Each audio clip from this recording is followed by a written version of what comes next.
Imagine for a moment an idea that's quietly holding you back. It's not dramatic or catastrophic, but it chips away at your confidence and productivity, making everything in life just a bit harder. This culprit is called perfectionism. At first glance, perfectionism seems harmless, perhaps even motivating. It often masquerades as ambition or high standards, pushing us toward excellence. But beneath this lies a darker, more elusive side that whispers doubts into our minds.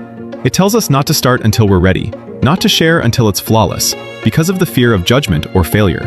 While it's meant to protect us, often it paralyzes us instead. We become trapped by our desire for perfect, leading us to hesitate and overthink, rather than take the plunge.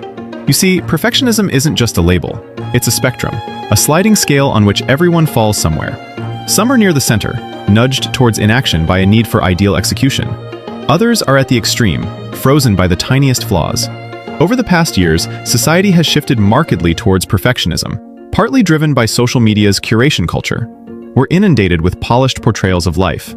Schools further ingrain this mindset by penalizing mistakes instead of valuing them as learning opportunities. Thus, we're conditioned to equate our endeavors' worth with how close to perfect they appear. But here's a striking truth that bears repeating. Imperfect action always outperforms perfect inaction. Take two beginners learning to create videos. One uploads 10 imperfect attempts, while the other obsesses over a single unuploaded video.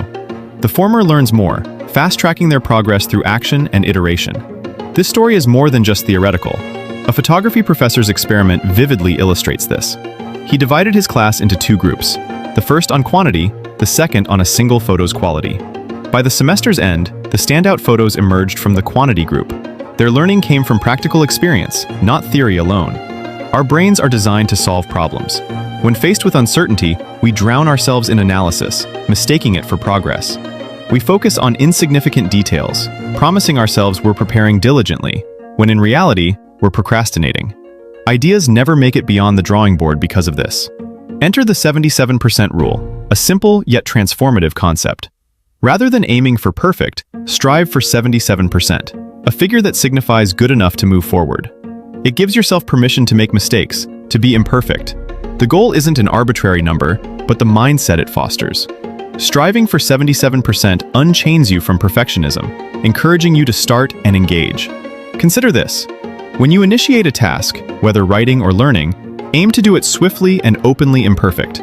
Make that draft sloppy, that video unpolished, because the first objective is progress, not flawlessness. Perfectionism stalls us when editing is where it truly belongs. After creation, you can polish and refine, but know when to stop, as persistent tweaking yields diminishing returns.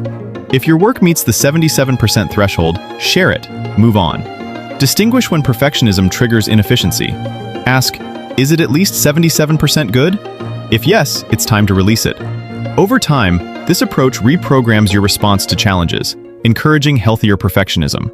Remember, you don't grow by shunning failure, but by learning from it. Perfectionism's dual nature can be harnessed constructively, yet it often binds us.